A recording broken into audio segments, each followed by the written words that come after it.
So it's great to be here. I've been in the trenches for the last year and a half trying to figure out a variety of effects from pesticides on threatened and endangered species across the United States and the U.S. territories. And I'm on the natural resource management side of things, and I work with a team of scientists that do a lot of empirical research, laboratory studies, and field studies. And we work together to try to develop questions that we need answers to based on current use contaminants. And so I was asked today to show up and give you a kind of a primer or overview of some contaminant research on water quality. I'm going to focus on stormwater, and we're going to focus on three types of pesticides, and they're called organophosphates. And I just wanted to show this one briefly to highlight that today we're going to be talking about steelhead a lot, but we also look at turtles, corals, and the orca up in the northwest. And I also wanted to highlight that we are a group of folks. We've been doing this for more than a decade now, and we've really connected the two pieces of trying to figure out how to implement changes based on science. And we call it targeted science because it's based on what are the requirements under the Endangered Species Act and what are the unknowns with the science. And we have a 5 to 10 year kind of vision process where it takes a good 5 years to get peer-reviewed public literature out there. And so you got to kind of step back and say, where do we need to be in 5 years? And that's what we've been doing, like I said, for the past 15 years. And I also want to highlight, I'm going to show a lot of the slides from these folks because they've been doing the peer-reviewed research, and we end up using this research to answer the questions. And also, thank you for inviting me tonight. It's amazing. I've been in the last 3 weeks, I don't think I've seen the sun in Olympia, and so this has been great already. I would like to move this outside.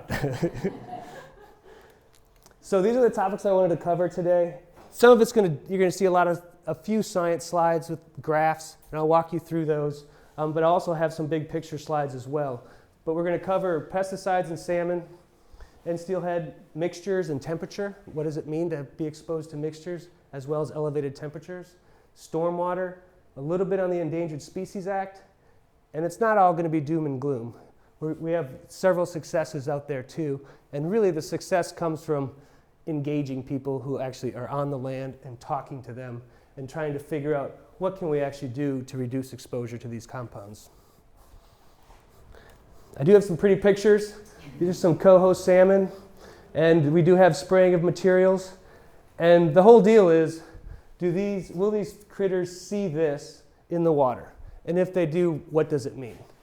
And if they do, can we figure out ways to not have this enter their environment? So I'm not sure how many of you know about how many species of salmon we actually have listed on the West Coast, but there are 28 different species that are listed on the Endangered Species Act. And they are chum, steelhead, sockeye, coho, and chinook. And these populations, I mean, where are we, down here? It's a huge expanse that's happened to make these things listed. And what I want to highlight is just that it is a huge expanse and that each one of them are very different in their needs. And you really do need to take a local watershed approach to get a handle on what are the stressors in the system. And I think you'll be hearing a little bit more about that from Jenny with the TMDL work. And really imagine TMDLs all through here for all different reasons with each of the states. The other thing I wanted to highlight with this one is these little boundaries here are from the USGS NAQUA surveys. They've been going around almost for 20 years looking at current use pesticides and what concentrations are showing up and how many of the pesticides are ending up in the water. Are they ending up in sediment? Are they ending up in water? And if they do, what does it all mean? And our job is kind of what does it all mean? So we work really closely with the United States Geological Survey, and then we take their information and say, well, what do these concentrations mean to the fish that might see them? So I just like to show this because it's not all about the fish. This is the juvenile salmon, but when we do look at contaminants in these systems, we look at all of the food chain to determine is there other effects going on than just on the juvenile salmon? And the big thing with juvenile salmon is their prey. They really need healthy, abundant, high-quality prey items in these systems to support their life stage. Steelhead can remain for several years in watersheds feeding, and we know a lot about the size you need to be before you leave the fresh water, and the bigger you are, the better chance you have of surviving. The smaller you are, the much less probability you have of survival. And so we have these conceptual models to keep us in tune with what's important out there and what are the stressors and how they could affect each of these animals. The big one with these are, the Ephemeroptera, Plecoptera, and Trichoptera species are really important food items. However, they're almost impossible to run toxicity assays on because they're so sensitive. So to try to figure out what concentrations do to these things, it's really hard to do in the lab. So we ultimately have to move out into the field to do that. So the three compounds I'm going to talk today about, this is just a cartoon of what these materials do. These are organophosphates. There's about 40 current use pesticides that fits in this class. And the three big ones are chlorpyrifos, malathion, and diazinon. And these materials have been around since the 50s, and they're really good at what they do. They really take out the insects that are causing problems to crops. And because they're so good, they're used on a lot of different crops. Now, what do they actually do when they're in the system? Well, if you get exposed to this as a vertebrate or as an insect, these materials bind to your acetylcholinesterase enzyme. And all you got to think of that thing is, it's the off switch. It turns off the nervous system signal. So if you have a material that binds to it, the nervous system signal keeps firing and going across. And you end up with a suite of effects because of that. Some of the effects are you can't swim very well because it's muscle tetany. It also kills you if you get too much of it. And it binds irreversibly, which means once it's bind to your enzyme, you have to make new enzyme before it can kick back in. And the reason this is important is because we can go out and sample fish, take samples from their brains and from their blood, and see if they have ACHE inhibition, if it's not working. And that's a really good biomarker to figure out if there's problems. And so a lot of field research has been done to figure out how bad are these materials, and we know that they don't always show up by themselves. Many times they're in complex mixtures. So I'll talk a little bit about that as well. So when we do analyses on what does diazinon do to fish, we walk through a variety of things. We look at the direct effects. How much does it take to kill the fish? We look at the effects on prey base, which is indirect effects. We look at places like off-channel habitats, floodplains, where the materials may concentrate. And we also look at mixture toxicity and multiple stressors. These two things are what I'm going to try to cover tonight. But there's a whole other list of things that we do as well. And I have a bunch of sources at the end of this presentation, if we can make them available, that you can, if you want more information on these other topics, you can find those. So pesticide, mixtures, and temperature. Pesticides are used in a variety of places. Urban environments, a lot of residential use in certain places. Like the big thing in California for a while was the pyrethroid use, and they're still being used quite a bit, particularly in the San Francisco and Central Valley area. And the other side is the agriculture and the forest management, right-of-ways. So pretty much any place that you need to control vegetation or unwanted pests, these materials can be used. And the question, of course, is how do we keep them doing what we need them to do, and how do we keep them out of the water? So this is going to get a little sciencey quick, but that's what I like. So agriculture streams. This was a great study done in 2007 by a guy named Robert Gilliam from USGS. He's just retired, and he was just a really amazing scientist up in the Central Valley. And he did a bunch of large-scale trend analyses, which just is a fancy word for looking at a lot of data and then trying to say what it means.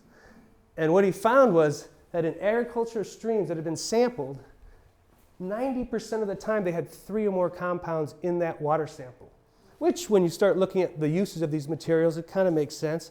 But then they also looked at, well, look at this one. In urban streams, there were 9 or more pesticides 25% of the time. So that means the materials do get in the water, and the question again is, what does it all mean? And the take home for this part is, they're not by themselves. And so unfortunately, our regulatory structure is based on one chemical at a time. So when I sit down at my desk and work through these issues, I'm looking at one chemical at a time. But really, when we go in the environment, we see that there are many chemicals. And so we're just now getting around that to figure out how to deal with more complex mixtures. So this was just a snapshot I took yesterday before coming here, just to get a handle on some of the compounds I'm going to talk to you about. So here's that diazinon, chlorpyrifos, and malathion. This is where you all live. This is Ventura County. 62,000 pounds of those 3 compounds were applied in 2014 in these areas. Copper, which I'll talk to you about more the stormwater part of it, related to how copper gets into the watersheds from brake pads, for example, or from other industrial effluents, but it's also a very heavily used pesticide. And copper, if you guys are chemists, copper chemistry is really complex, but what we do know is that if copper ends up in its dissolved form, it causes problems. So we've got mixture toxicity, another science slide, but all this is showing is that if you looked at the effect of each of these individual chemicals alone, this is the effect you'd expect to see. However, I just told you that they show up together. So what happens? Well, hypothetically, if all the toxicity was based on how potent they were, you'd have 2 different pesticides, you look at their potency, and you add them together. And that's a really basic mixture toxicity. That's called additivity. And actually, the state of California does this. The water quality control boards in the Central Valley area use additivity. When they see chlorpyrifos and diazinon together, they add them together based on their potency to look at what effect you might anticipate or what level you're supposed to stay below. Now, here's the cool science part, is sometimes when chemicals get together, they interact with each other and they're more toxic. And that's called synergistic toxicity. And that's the one you got to watch for because it's hard to predict, but when it happens, you have a lot worse result. And so we did some experiments on this, and this is also going to be a data-heavy slide. Don't look at this. Just look at this.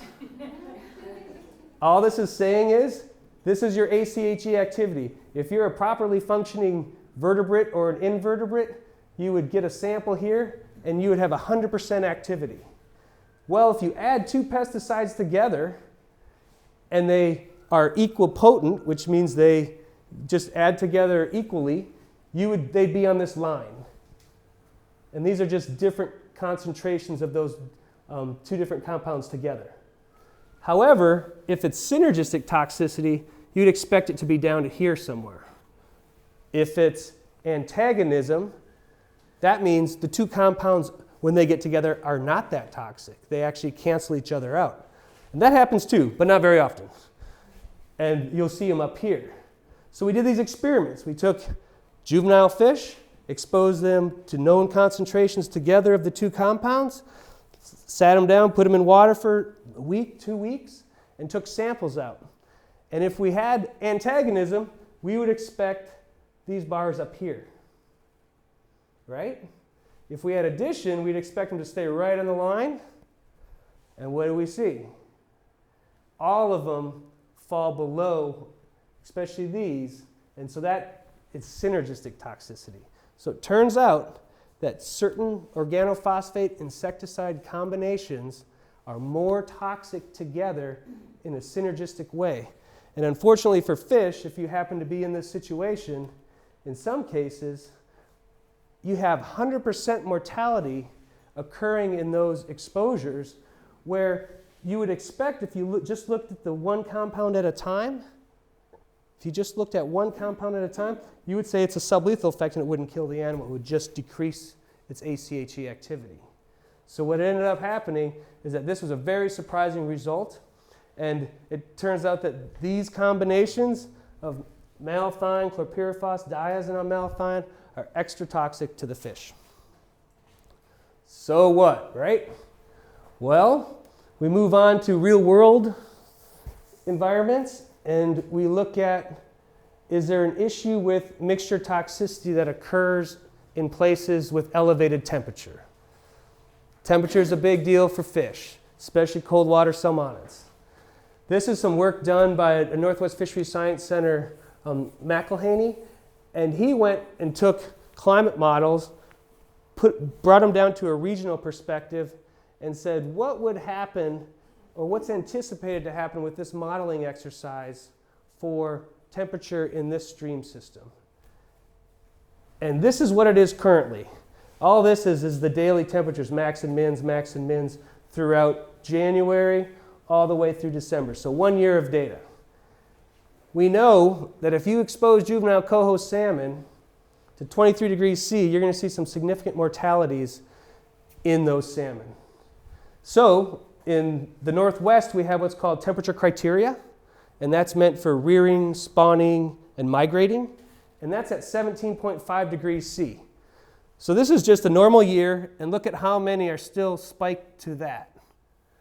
Now, when we look at forecasts of what potentially could occur with temperature increases in this situation, as you go from blue to this magenta color, I guess, that's less than 1 degree change, all the way up to greater than 8 degrees change.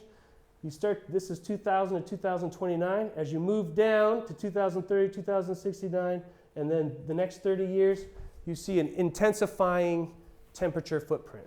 So more elevated temperatures over time.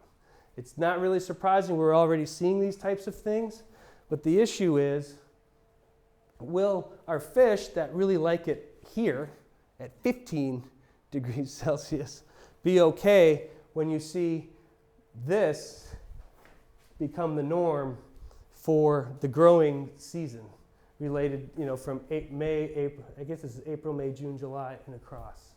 And this is just Pacific Northwest information.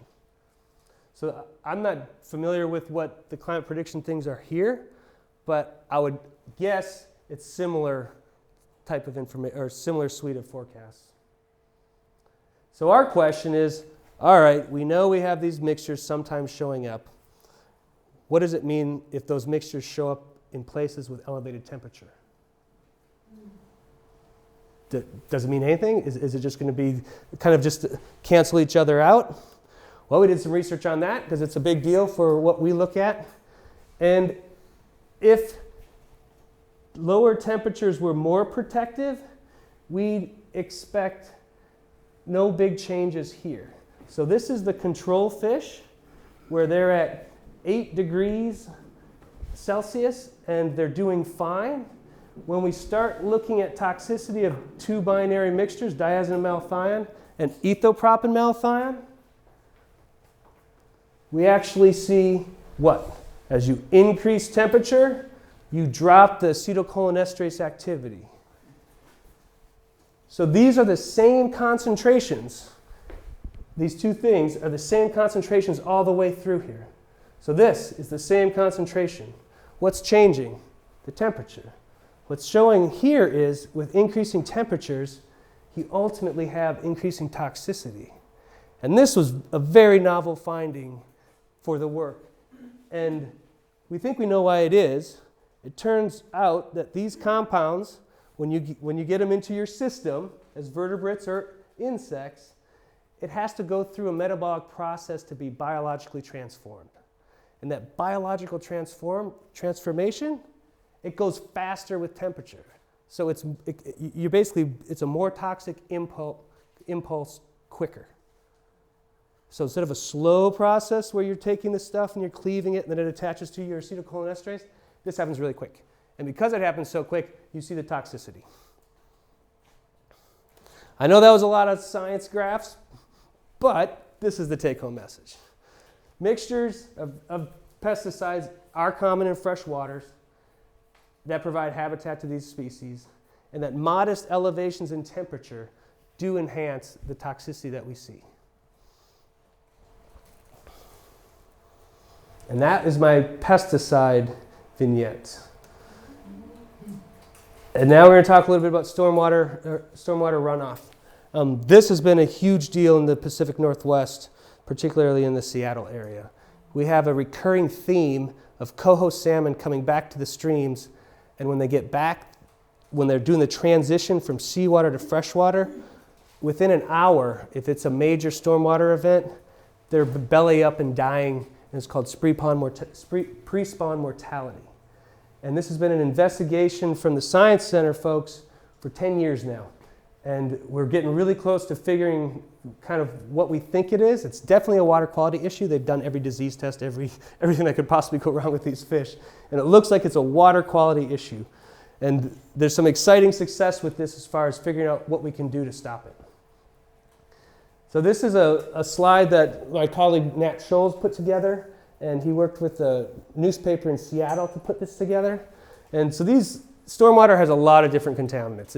It's very complex mixtures. But things that we found have been really damaging to salmon is dissolved copper. Dissolved copper, it's crazy, has the ability to bind to the olfactory rosette that's the nose of the salmon, and disrupt the ability of the salmon to smell. And salmon need to smell for a lot of reasons.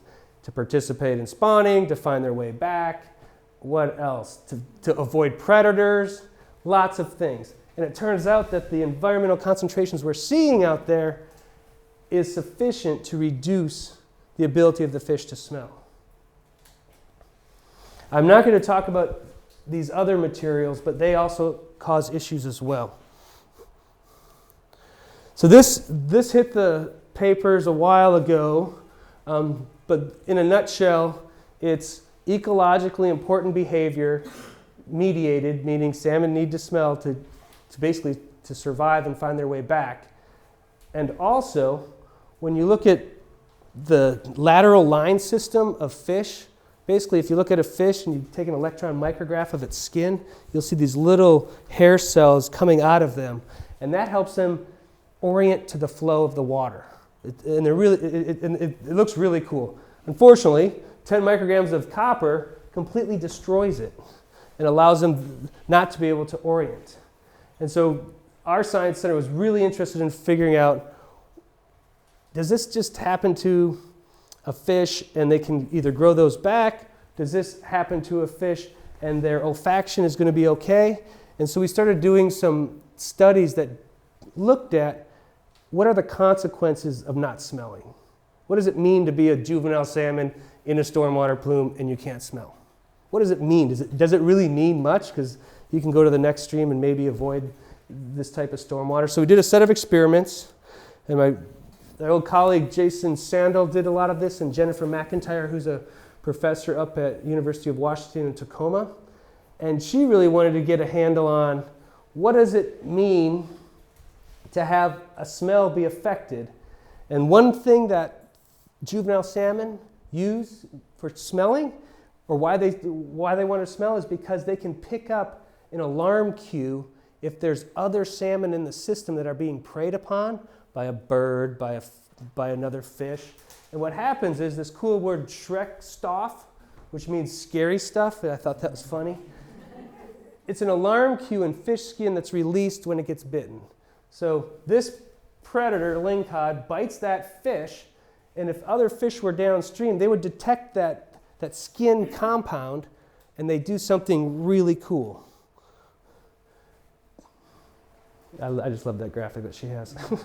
They stop. As soon as they detect this alarm cue, they stop moving. They don't move at all. And here's what it looks like when we did some experiments on it. See if I can get this thing to work. Okay, can you guys see that fish? These are the same fish. This fish is the same, this fish is the same, different views.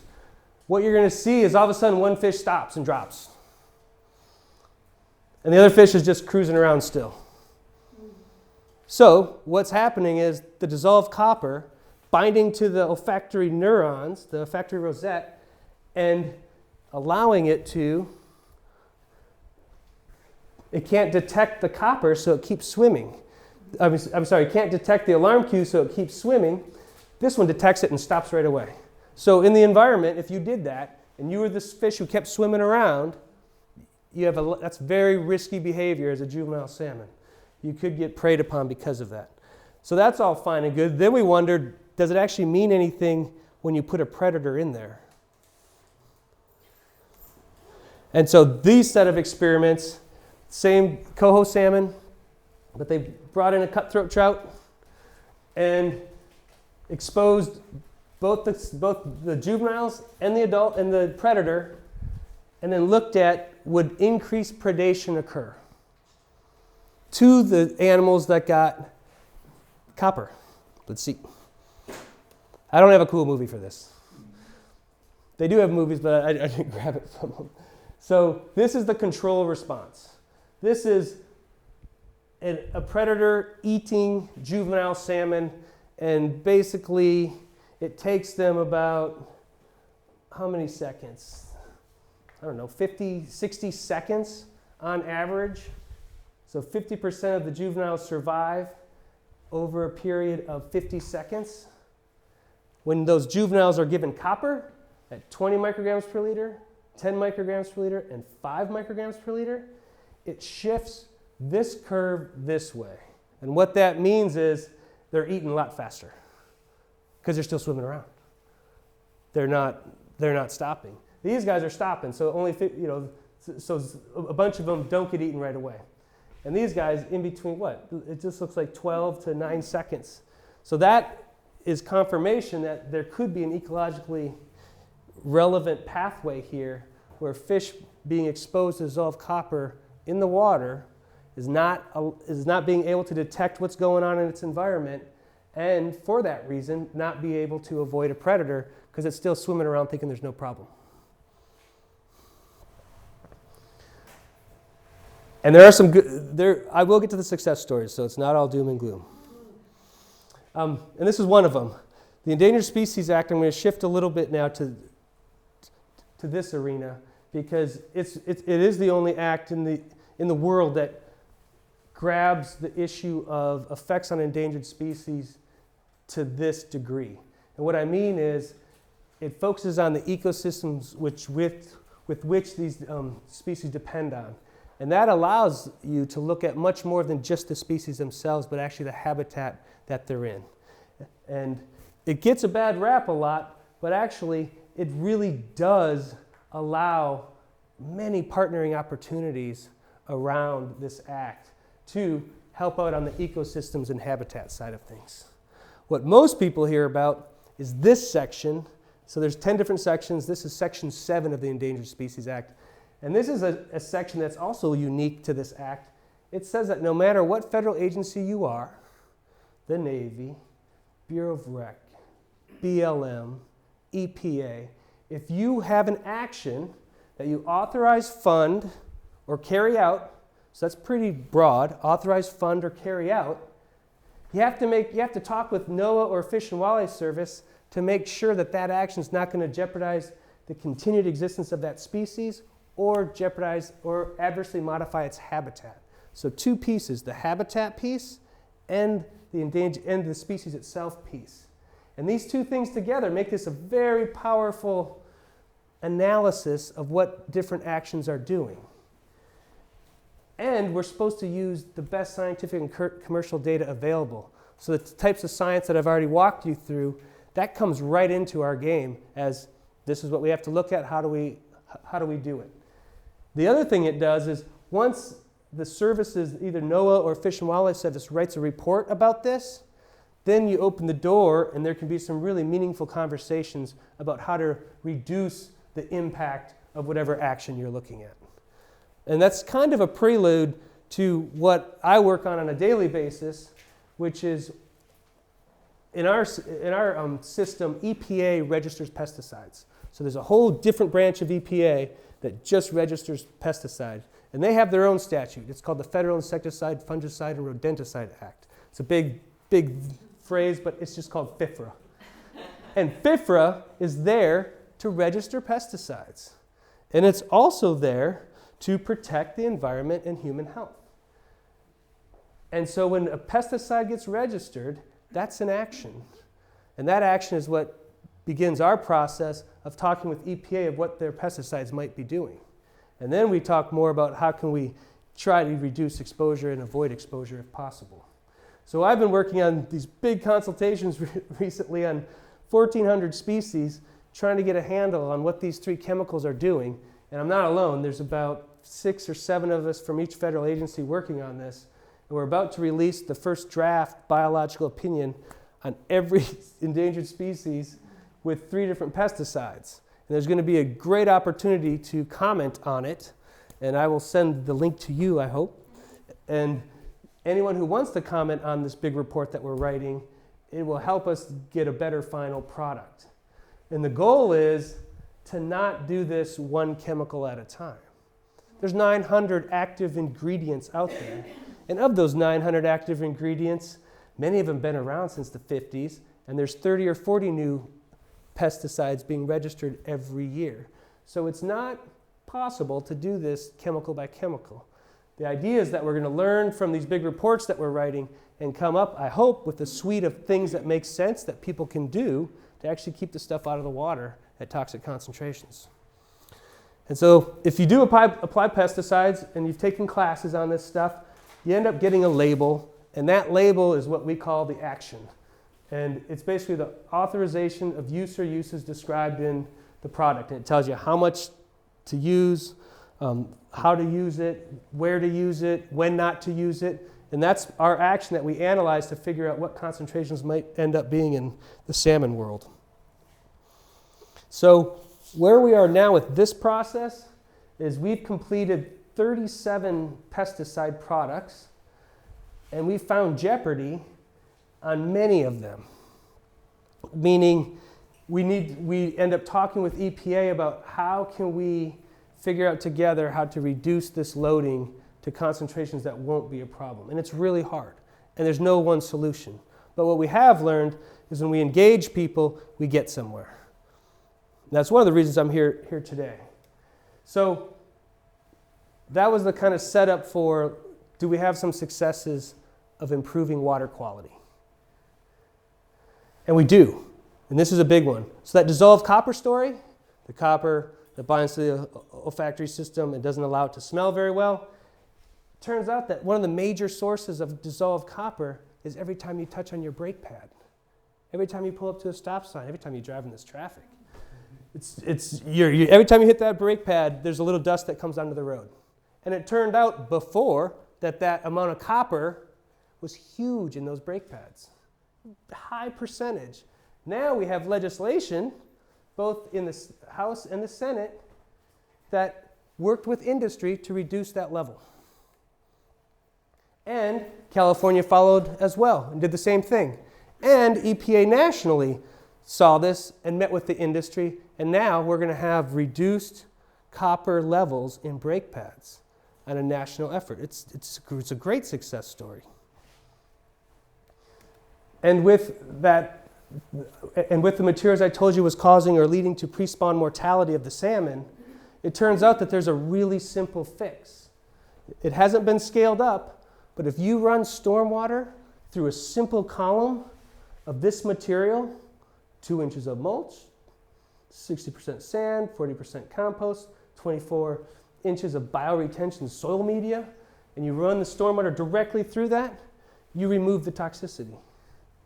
The stuff binds up and comes out, and we can expose fish to this, and there are no fish deaths.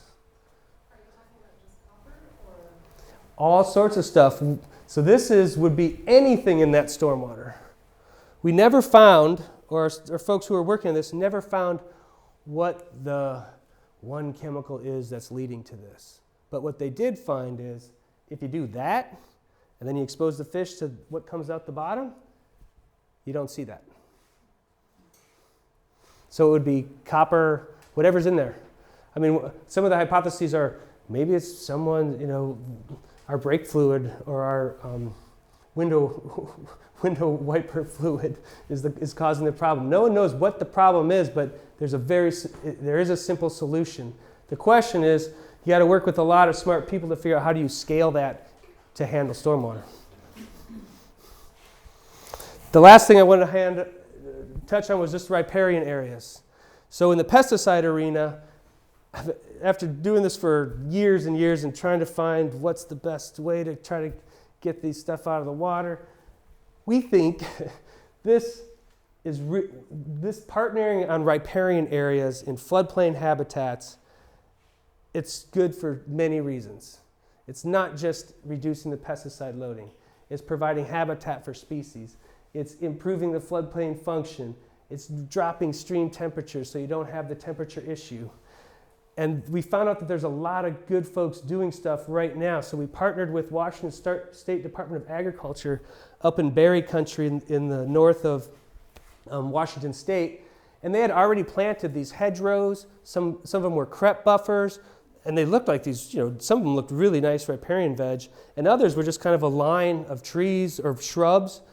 And so we did a study to look at how well do these hedgerows reduce pesticide drift into the water. It turns out they work great. And the berry farmers can now look at their areas where they didn't have those hedgerows and see a benefit to putting them in. And you have a reduction in some cases of, I think it was 90+% of the pesticide drifting and running off was reduced. And so you wouldn't see those type of concentrations from the mixtures I told you about earlier. So we have kind of a vision for this, and this is to partner more on these types of things with people who do this all the time. Because we sit at our desks, write big reports, try to develop research ideas, get the research funded, but really it's the work that so many folks are already doing and having them get credit for it in some regulatory way. And that's what we're trying to work on now. And with that, I'll end it to a really pretty place. And just want to introduce, these are the folks that have been working on this for the last many years. And we have a great team, and we're still trying to do the best we can on this stuff. And that's it.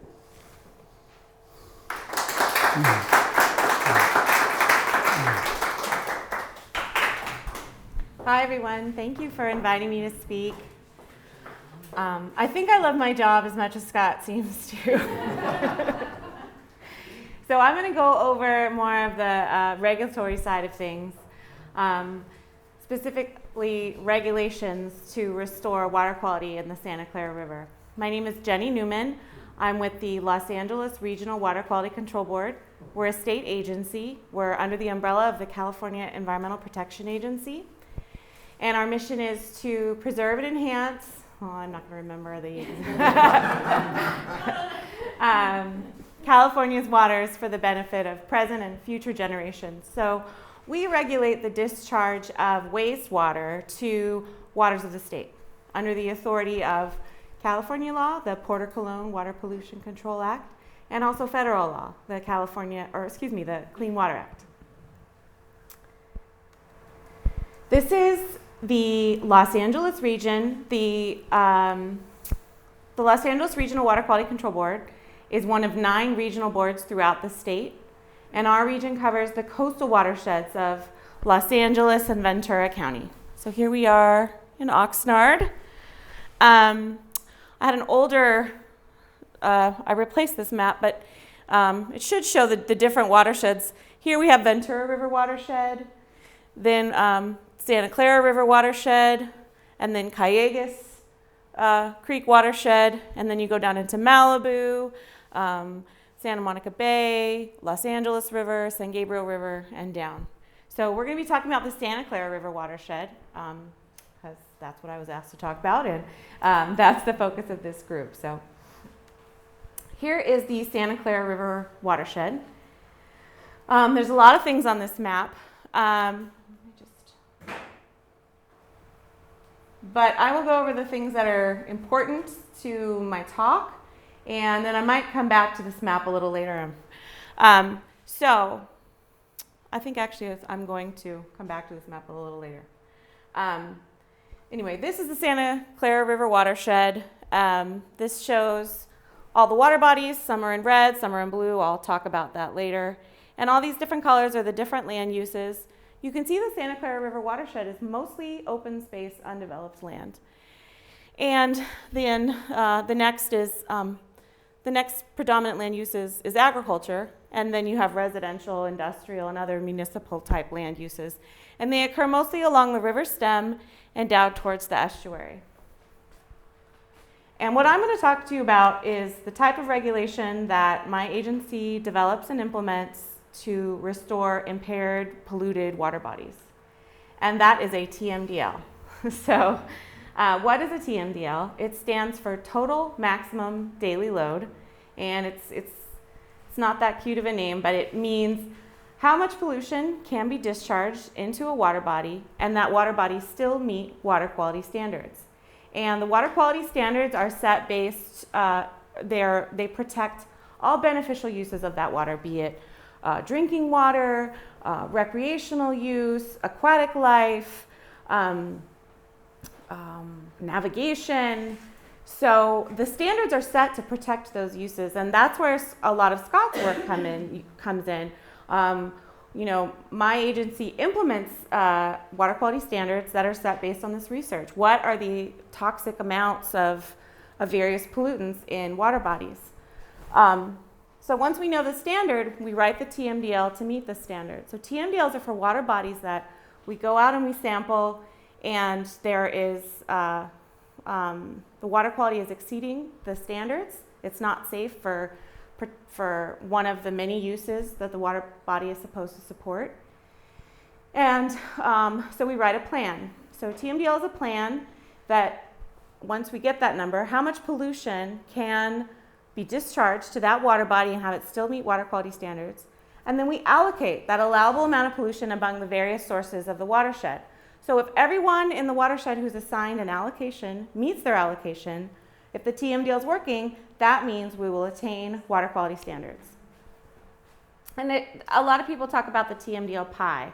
So there's two types of sources. You guys might have heard of point sources, which are things that discharge waste through a discrete conveyance, things like wastewater treatment plants or municipal stormwater. And then there's non-point sources, things like agriculture, grazing, that also can discharge waste to waters of the state or U.S., but do so in a different way and are thus regulated differently. So why do we have to write TMDLs? And well, not why we have to, but why do we? They are required by the Clean Water Act since 1972. The Clean Water Act requires states to assess the quality of the water every 3 years and then create a list of impaired water bodies. And that's known as the 303D list. It's named after Section 303D of the Act. And then states are required to develop TMDLs for all water bodies on that 303D list. So now I'm going to go back to this map.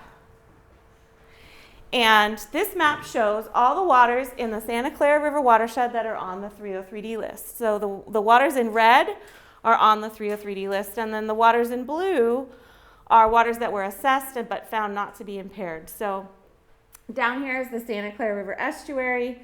I think this is Brown Barranca, maybe Todd Barranca. Then here we have here Reach 2 of the Santa Clara River, Reach 3. Reach 4 is unimpaired, Reach 5, 6, and 7, and then all the various tributaries. So we need to write TMDLs to address all of those red water bodies. And, well, I apologize. I reorganized my presentation at the last minute. I don't like it. So I'm going to go to the end. So change this. So this table shows all of the reaches that are impaired and all of the pollutants for which they're impaired. So Santa Clara River Estuary is impaired due to a suite of historic pesticides known as Chem A. So those are pesticides that are no longer in use but still stuck in the soils. And so every time it rains, they're washed off and go into the water body. And one of those is Toxaphene. It's also listed for toxicity, bacteria, nitrate. Here you can see Santa Clara River Reach 1, listed for toxicity. And that's unknown cause. So that's, again, we know the water is toxic, but we don't know exactly what's causing it. And then here's the different, we have impairments, a lot of impairments for nitrate. which is both, it's both toxic, it can be toxic to humans and can impair the drinking water use, and it can also cause excessive algae growth, which has indirect effects and impacts on aquatic life. So these are all of the TMDLs that we need to write for the Santa Clara River. And these are we've written a lot of them, and these are the listings that are left over. So that's the work we still need to do. But now I'm going to go and show you, I'm going to go over all the TMDLs. So these are the components of a TMDL. There's something called numeric targets. That's the number based on the standard. That's the amount of pollution that's allowed in the water body. Then we do a source assessment. What is the source of the exceedance of that numeric target? And it's things like municipal stormwater, stormwater runoff from industrial sites or construction sites. Agriculture is a big source of pollutants in the Santa Clara River watershed. There's 5 wastewater treatment plants in the Santa Clara River watershed that take wastewater from residences and discharge it to the river. That can that can be a source of the TMDL pollutants. And then we set the TMDL calculation, and we allocate the allowable load to all those sources, and we do an analysis to make sure that if all the sources meet their allocation, we should meet the numeric target. And that's the linkage analysis, and that's done with water quality modeling and other qualitative and quantitative types of assessments. And then the second part of the TMDL, it's not just a number, it's also a plan, and so there's an implementation plan. And that explains how all of those allocations assigned to the sources are going to be implemented. And then finally, there's monitoring requirements to ensure that the TMDL is working, what we call effectiveness monitoring. And then there's also monitoring that each of the sources has to conduct to make sure that they're meeting their allocations they were assigned, and that's compliance monitoring.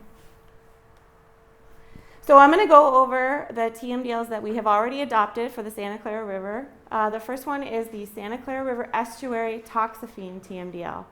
This was, we adopted this in 2010, and this was to address those listings for Chem A and Toxaphene. And part of the TMDL development is assessment of all the available data and collection of any new data. And here you can see my colleagues sampling the sediment. They're using a special sediment sampling device in the Santa Clara River estuary. And so we looked at that sediment data. We looked at new data in fish tissue.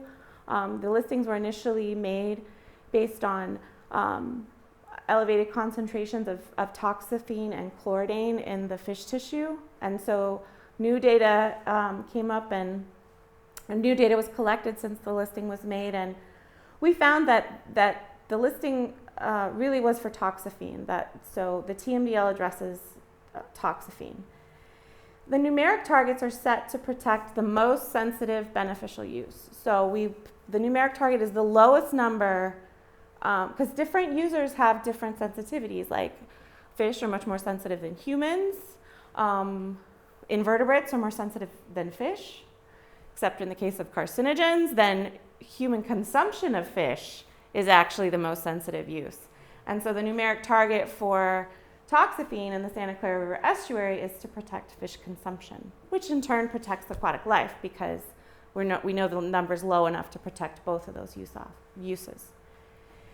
And then agricultural runoff is the sole source of toxaphene we found in this TMDL, because it was applied in the past and on those farms in the estuary area, and it's still in the soils. And so the farmers there, through their regulatory program, which I'll talk a little bit about later, have to reduce the sediment runoff into the estuary to meet this TMDL.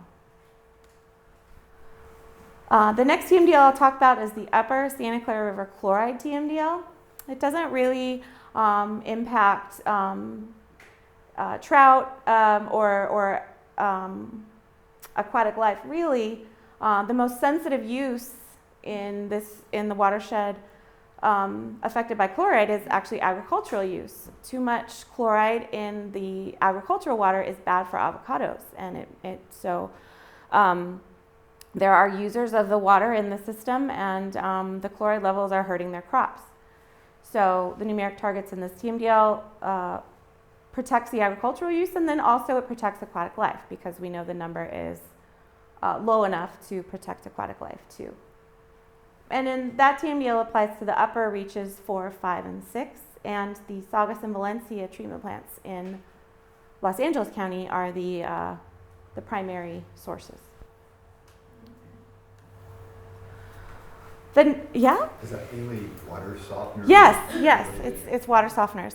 It's the water supply water that comes into those communities is already high in chloride from the State Water Project, and then water softener use in the houses adds to the chloride so that by the time it gets to the treatment plant, it's exceeded the allowable amount.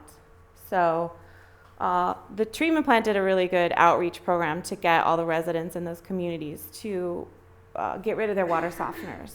And that's dramatically reduced the chloride in the wastewater. And they're working on, with varying degrees of success, ways to get rid of that last remaining amount. So the next TMDL is the Santa Clara River Nutrient TMDL. This is one of the first TMDLs that we adopted, so it's might be due for a re-examination. It was adopted in 2003, and it addressed listings for ammonia, which is toxic to fish and other aquatic life directly, nitrate, nitrogen, and organic enrichment, which we believed is caused by the excessive nutrient loading, which causes excessive algal growth and plant growth, and when that decays, it consumes oxygen and creates an unfavorable environment for aquatic life and nuisance conditions like odor and other problems. The whole problem is called eutrophication, and this TMDL addresses that, although the numeric targets are really set to protect the drinking water use, and so it might be worth looking into to see if we're really protecting all uses.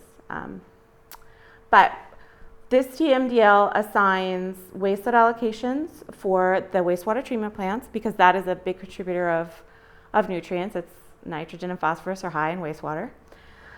Also to stormwater. And then load allocations, which is for the non-point sources, to agriculture in all the reaches and tributaries. And agriculture is a source because farmers apply fertilizer. And one of the other regulatory programs I oversee is our conditional waiver for agricultural discharges that I'll go over in the end. So the last TMDL is the Santa Clara River Bacteria TMDL. It was adopted in 2010, and this is to protect recreational use of the water. Swimming in waters with elevated bacteria densities is associated with human health risks, and so we have water quality standards to protect swimmers. And so that TMDL is for all the reaches that were listed, or were listed, so the estuary and pretty much the whole main stem. And the TMDL assigns, the biggest source is stormwater, but the TMDL assigns allocations to the POTWs and other point sources, other other wastewater discharges in the watershed. And then there's load allocations for things like septic systems, horses and livestock facilities, and other non-point sources. So back to this table. So I went over all the TMDLs that we have in place, and the far right column lists the impairments that we still need to address. Some of these are because the listings were made after we wrote the TMDL. So these toxicity listings are new. So part of the TMDL development process will be investigating what's the cause of that toxicity. Maybe we can do some sampling to find out what's causing the toxicity. We have different tests that we can do called toxicity identification evaluations, where we go through various lab techniques to determine what's causing the toxicity. if we can't figure it out, we write what's called just a toxicity TMDL, and dischargers are responsible for ensuring that their discharge isn't toxic, and they have what's called a toxicity unit as their allocation. So then we have some other salts that weren't addressed by the chloride TMDL. And, at the bottom, Santa Clara River Reach 6, chlorpyrifos and diazinon, you might recognize those pesticides as what Scott was talking about. So recent sampling has shown that we have impairments for chlorpyrifos and toxicity, chlorpyrifos and diazinon in Santa Clara River Reach 6. So we're going to write a TMDL for those. So this slide should be many slides, but I didn't want to talk too long. TMDL implementation is important because TMDLs are not self-implementing. They must be, those numbers, those allocations have to be incorporated into permits, or what I'm going to call regulatory mechanisms. So the allocations that are assigned to the wastewater treatment plants, those have to go into what are called NPDES permits. Those are federal permits, and those have strict, so when the allocation goes into that permit, the wastewater treatment plant now has a limitation that if they meet it, if they exceed it, they could be subject to fines. So that's where the enforcement comes in. The allocation from the TMDL has to go into a permit, and the TMDL explains what allocation goes in what permit, and then it allows a certain amount of time.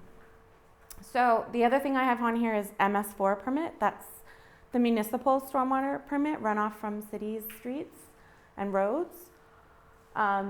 We have a huge permit that covers entire Ventura County, and that's actually up for renewal.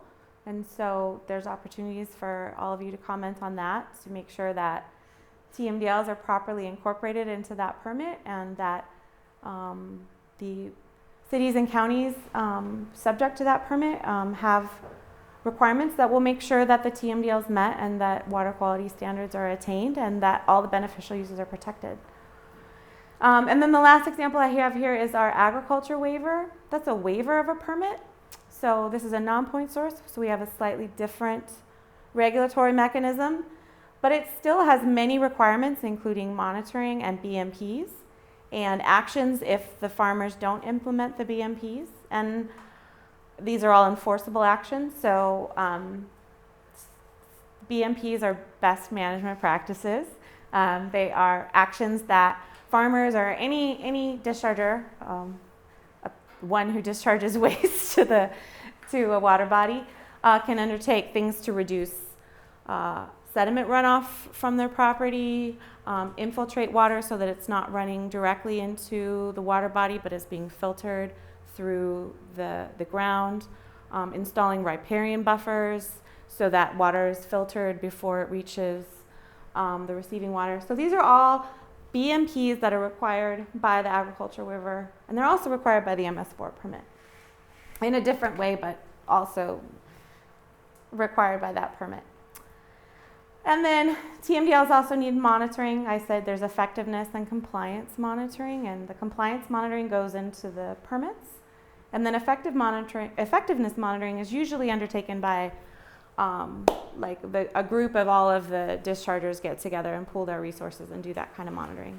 And then TMDLs, we can always reconsider them. So we want to reconsider them when we have new data that shows if standards are still not being met, or if there's other ways we can change the TMDL based on new information. And then I was instructed to do a success slide. So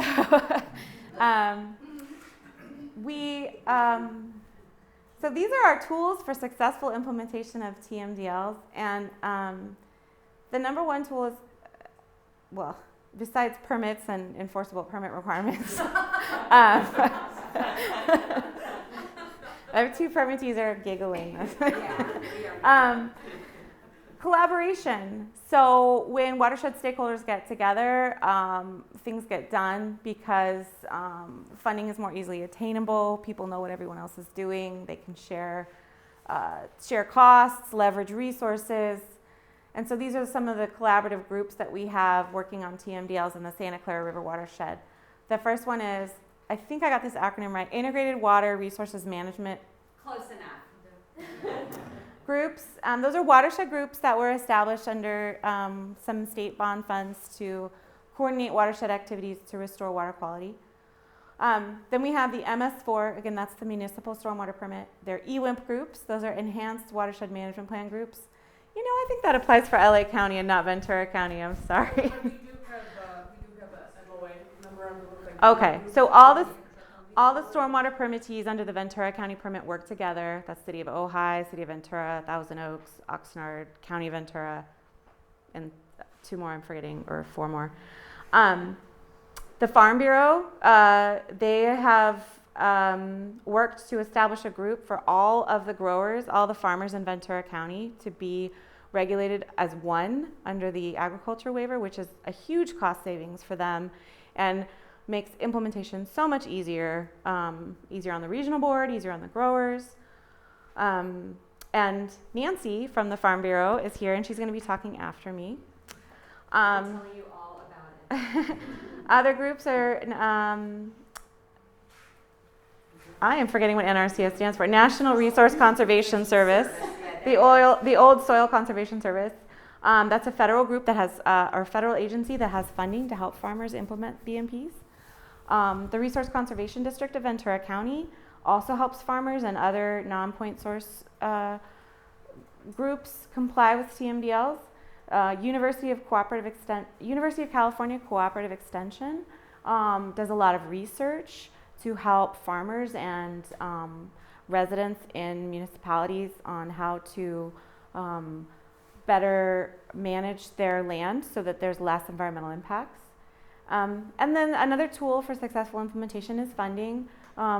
For example, there is actually an open call right now for funding under Proposition 1, which is a statewide bonds act, $7 billion in bonds to fund various water quality improvement projects throughout the state. That amount is not available right now, but one portion of it is. The state also administers federal funds under what are called Clean Water Act Section 319H funds. So non-government agencies, government agencies, and nonprofits can apply for that money to help various restoration projects. And I am also in that group, so if you're interested in a project, talk to me about that. And that's the end of my presentation. I don't have a thank you slide or my contact information. I forgot to put that. But my name's Jenny Newman, and if you Google me and Waterboard, you'll get my phone number, and I'm available for questions, so thank you.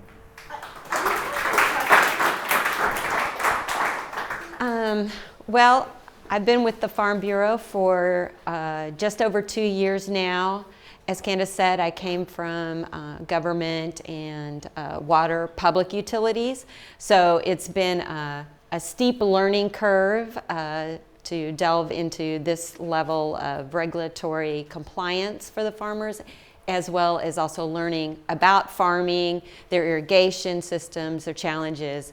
And of course, I'm still learning, so I'm not probably quite as technical as my previous presenters, but I'm going to try to give you a viewpoint of kind of how all of this ties into what is actually happening on the ground.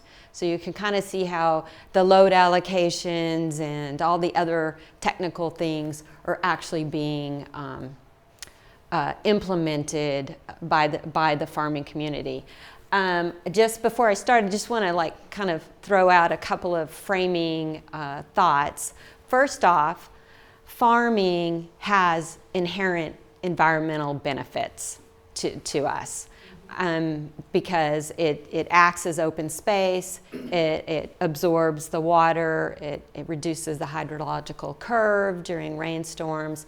So the fact that it is out there is a benefit in itself, although we'll obviously talk about some of the impairments it can also cause.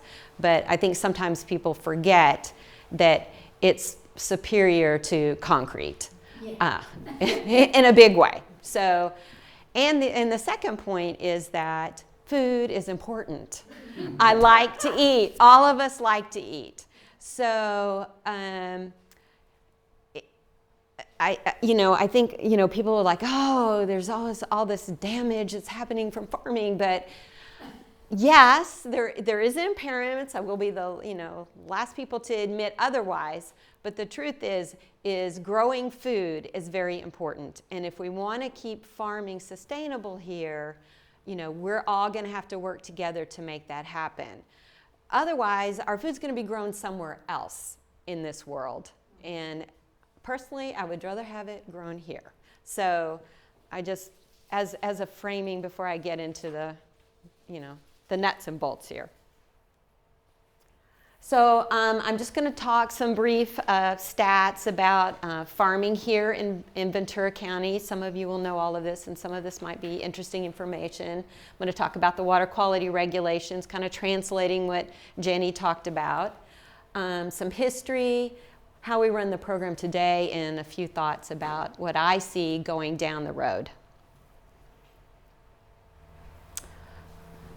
So I don't know how many of you know, but it's over a $2 billion a year industry in this area. It is a economic driver in Ventura County.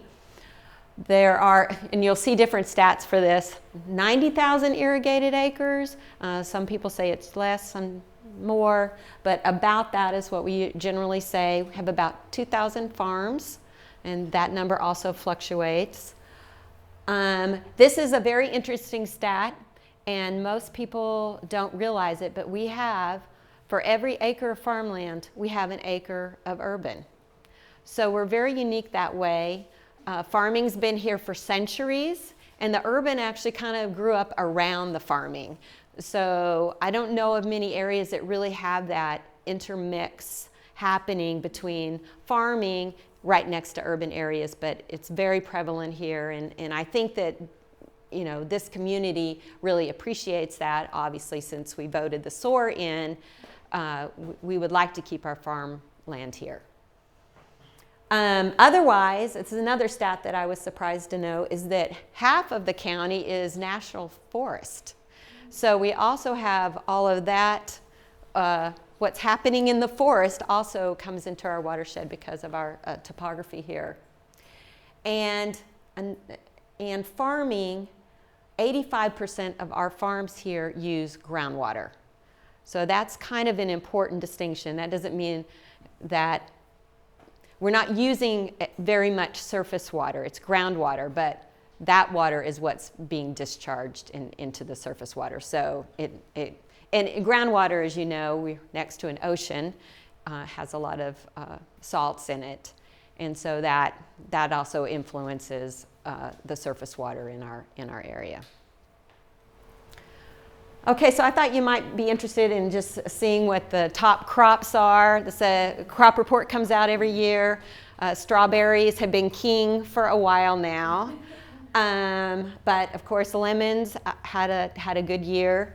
And raspberries are climbing up quickly. I know probably most of you have seen the hoop houses. Those are generally housing raspberries. So this is pretty interesting. Who can tell me, though, of these crops, which one we have in the most acreage in Ventura County? It's avocados. When somebody asked me that, I was like, there's about 20,000 acres of avocados in Ventura County. I would have said lemons, but I was like, whoa.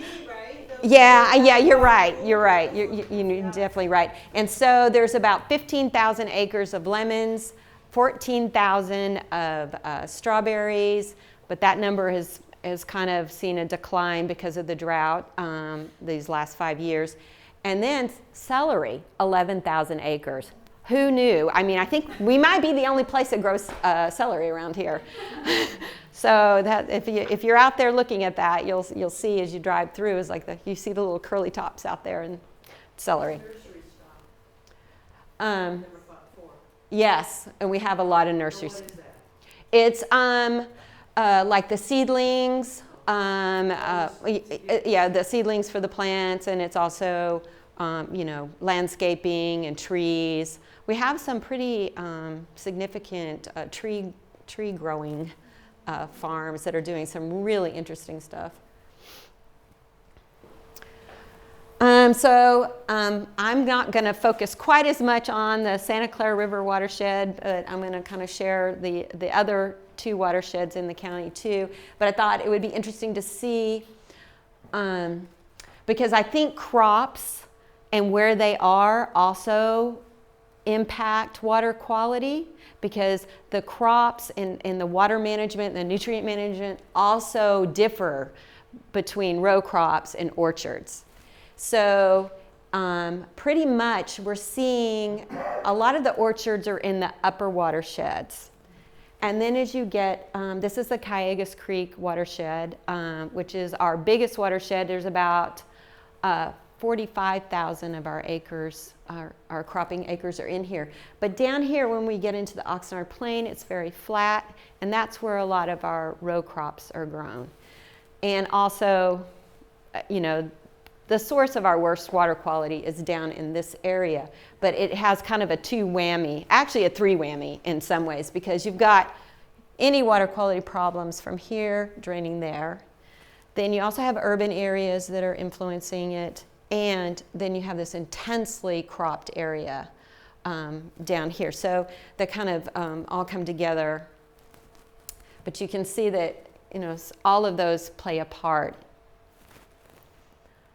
And here is the Santa Clara River, and they're cropping, and it's almost all orchards until you get further down to the estuary level.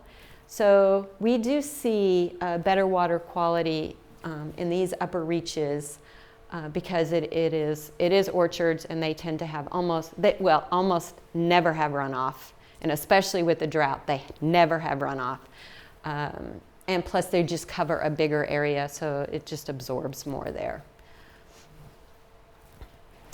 And then the Ventura River watershed, which is the smallest one. We only have about 5,000 acres there, and it's also primarily orchards. And you can see it's right here. It's the home of the pixies. And then we do have some farming down here. Down in the estuary area. Make sure.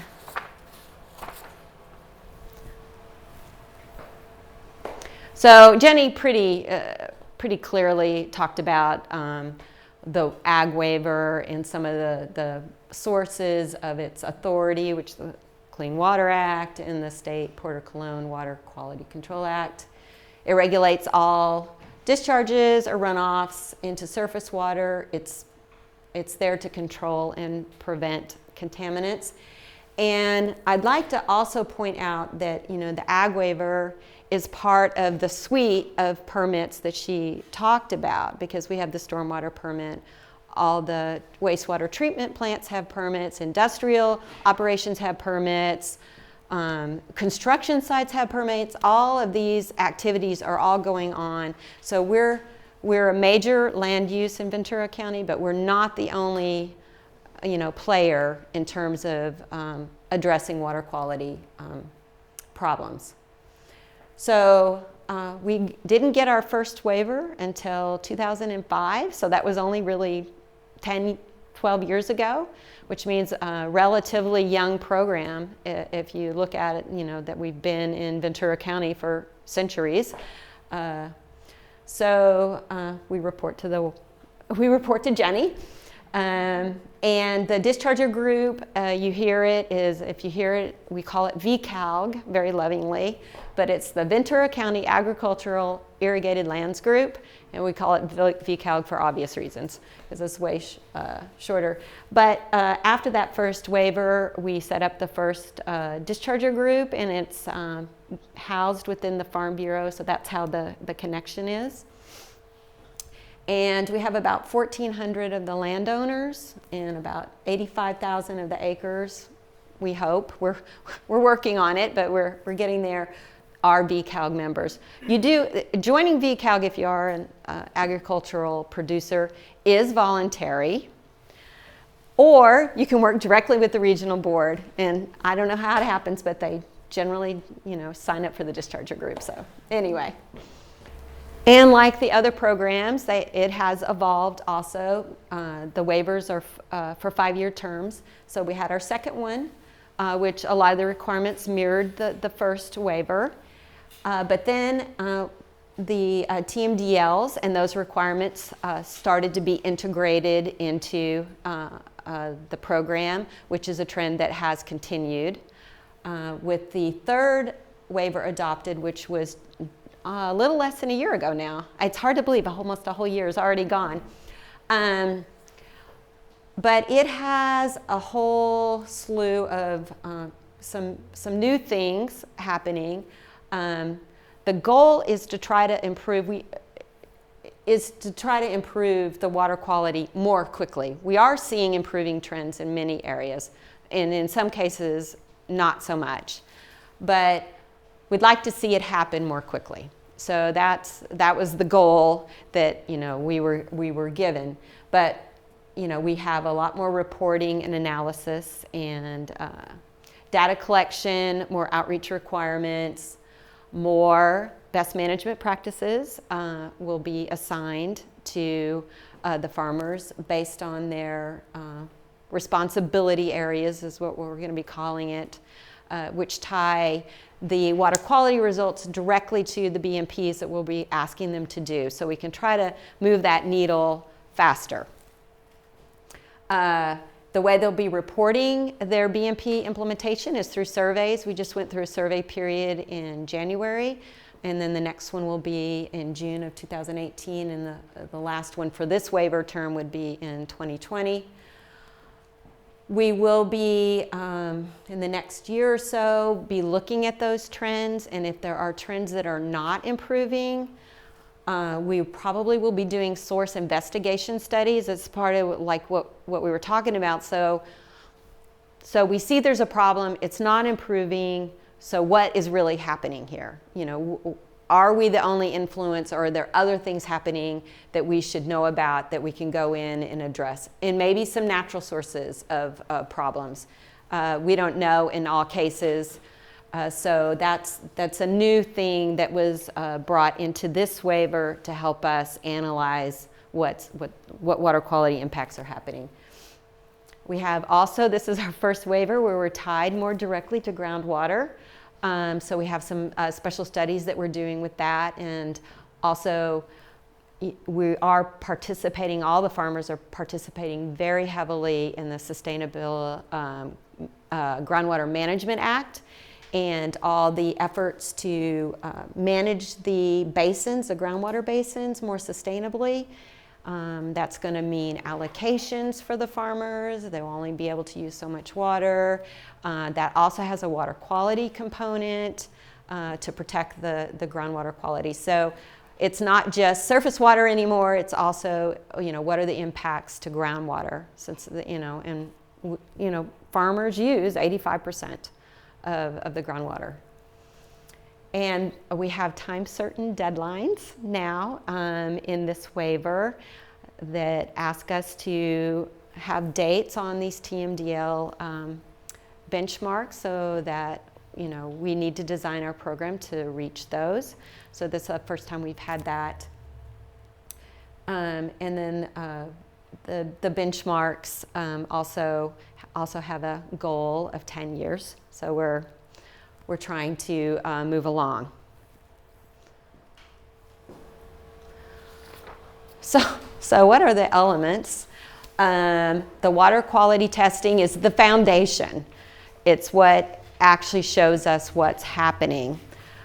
We have, and I'll have some slides that show you exactly where the testing sites are, but they were selected based on the water draining to them. So they were tried to be selected to have primarily ag drainage from those areas. But we know that not in all cases is it completely ag drainage coming in, but we tried to characterize it as best we could in that selection process. And we pretty much maintained the same sites over the years so that we do have that empirical data to show, what's happening. We have really strict field sampling protocols. I mean, it's amazing if you ever have an opportunity to go see it. It's, wow, like very careful. And then we have to also have the laboratory quality assurance program and a great deal of analysis and reporting. Big reports. Big reports. So I just thought I would let you see. It's a little tiny, but we do test for, and these are the benchmarks. This is not the TMDL testing requirements. That's a whole nother set. But we do test 2 dry events and 2 wet events each year. So we can capture the differences. And from one of the things I've learned is that wet and dry is the biggest factor in what you see in your water quality testing. Because when it rains, the legacy pesticides wash out. And so those numbers go up. But when it's dry, it looks okay. So, so the nutrients, they can look kind of high on the dry periods, but then when they wash out, they're diluted and they don't seem, those numbers aren't as high. So you kind of have to take those results and look at them in the context of what's happening in terms of wet or dry, because that is a big factor in deciding what's happening out there. But you can see there's a lot of those pesticides that Scott was talking about are tested for very regularly. So here we go. The polygons are the ag sites for the VCALG program. The triangles are the TMDL testing. Those are more in the receiving waters. And as you can see, the other ones are either on a kind of a tributary that might drain to a tributary, or just an ag discharge that's coming through ditches or such. So here's the Santa Clara River watershed and the testing sites we have there. And then Ventura River, we have 2 sites. We actually added another one at the bottom this year for the algae TMDL to test for nitrates there also. So in addition to all the testing, we have a lot of reporting that we do. We have all the testing results are submitted annually through all the programs that they're supposed to. We have a water quality management plan, which says, okay, here are the results. Here's what we want to do to improve the water quality. And then, of course, we have the special studies, the groundwater, and then we'll have the source investigation this time, too. So how is it funded?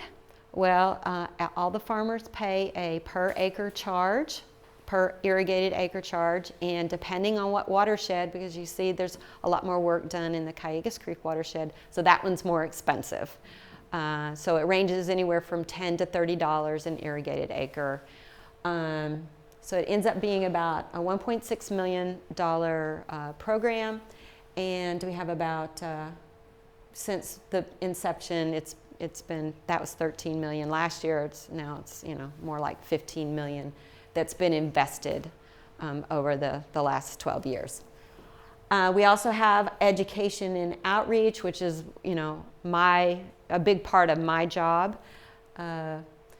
But we've really tried to reach out to both the landowners and the growers, because I didn't realize how complex the relationships are out in the farming community, because you have landowners who then lease the property to the people who actually do the growing. So you need to engage the landowners, because they are ultimately responsible for the activity on their lands, and the growers who are doing the day-to-day activities. So we've really made a big push to make sure that we've got both those parties involved in what we're doing so that it's the most effective it can be. So all of them have to do 2 hours of water quality education annually. They keep calling me, like, when are you going to do that? So I'll be setting those up very shortly. And then that's been over 13,000 hours in the last 5 years have been given by the farmers to attend these sessions. So Jenny sort of touched on it, but we do have conservation funding programs. The whole point is that we see the connection between best management practices and improved water quality. We really want to see that improvement. So we have she talked about the 319 and the NRCS program, but we also have a Prop 84 grant program we got through the IRWIMP program in 2014. The county entered into a contract with the Farm Bureau to administer that program.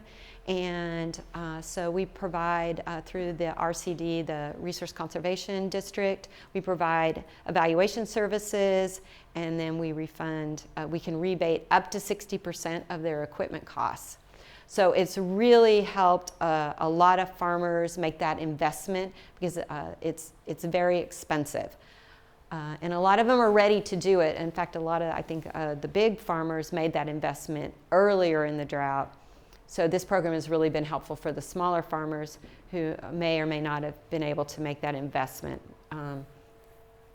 And we also are partnering with NRCS through that program that's been really helpful for those farmers who really don't have enough money to be able to use both programs and to use their technical services because they also have we are only funding water efficiency, but they're able to fund nutrient improvements and other types of BMPs like that we ultimately want people to adopt. So since we did talk about pesticides, I just thought I would kind of throw this in just to say, Scott was able to go on our website and see how many pounds of pesticides have been applied in the area. And the reason that is because it is a very regulated use. The California Department of Pesticide Regulation has been around since the 1920s. All pesticide types, uses, applications are regulated for all industries. Ag is no exception. We have certified pesticide applicators who go through intense training so that they know how to follow the regulations, how to do the reporting, when's the best time to apply the pesticides. So they're not out there, just applying pesticides. It's very regulated. And just like the EPA, they also have their own department that's constantly evaluating impacts, both from human impacts and environmental impacts from the pesticides, which is part of Ben Scott's research. All that pesticide use is regulated through our county ag commissioner's office. So then that's the case throughout the state. And one of the on-farm BMPs that we probably talk about constantly with the farmers is that they need to keep their sediment on their property because that's the number one way that the pesticides are transported into surface waters is through sediment movement. So they get tired of me hearing me say that, but that's a big one. So moving forward, I don't know why this got a little wiggy here, but we talked a little bit about competing demands, and I think that's been very clearly demonstrated by all the talks tonight because everybody's trying to do their job. Farmers are trying to grow the food, and the regulators are trying to protect the water, and Scott's trying to understand how all of this is impacting the fish and the environmental habitats out there. So we have a lot of different interests sitting in the room. So recognizing that right off the bat and having talks like this, I think is really important because we just have so many programs and regulations and testing and research, and they're all, from my perspective, sometimes going on in their own silos, and so we don't have an opportunity to cross-pollinate at all. So I'm hoping that we'll be able to do more of that, and I would love for the regulators to try to integrate more. Sometimes I think we're all doing testing, and if we could see that testing results all together, that we might be able to prioritize, better. But that would just be a huge, daunting idea, but it might make sense now that we have more technology to be able to try to bring it together, just like we're trying to bring all these different programs together and make better decisions on what's happening in the watershed. I do think technology is going to be a big boost for us. I know in the farming community, especially with the drought, we've just seen an explosion of technology, soil moisture sensors, weather stations, soil adaptation tools, and it's all uploaded to the cloud, and they can run their irrigation system off their iPad. It's really amazing, and the farmers, as they always have, are adapting, and they recognize that they need to use as little water as possible, as little nutrients as possible, as little pesticides as possible to produce the crops, and they're getting good results, being able to really monitor and use that technology. And education is key. I think all of us always say that, but it really is. Being able to exchange ideas and making sure, like, I didn't know so much about fish, but now I have a new appreciation for copper and and what's happening. So that's, I think, really important, and that's an idea I can take back to my farmers and say, look, some of the research is happening. So it just helps that motivation, because farmers are land stewards. They're very tied to the land. They love the land. So they are committed to being land stewards and to do the best job that they can to protect the environment. So that's my presentation. So do you have any questions?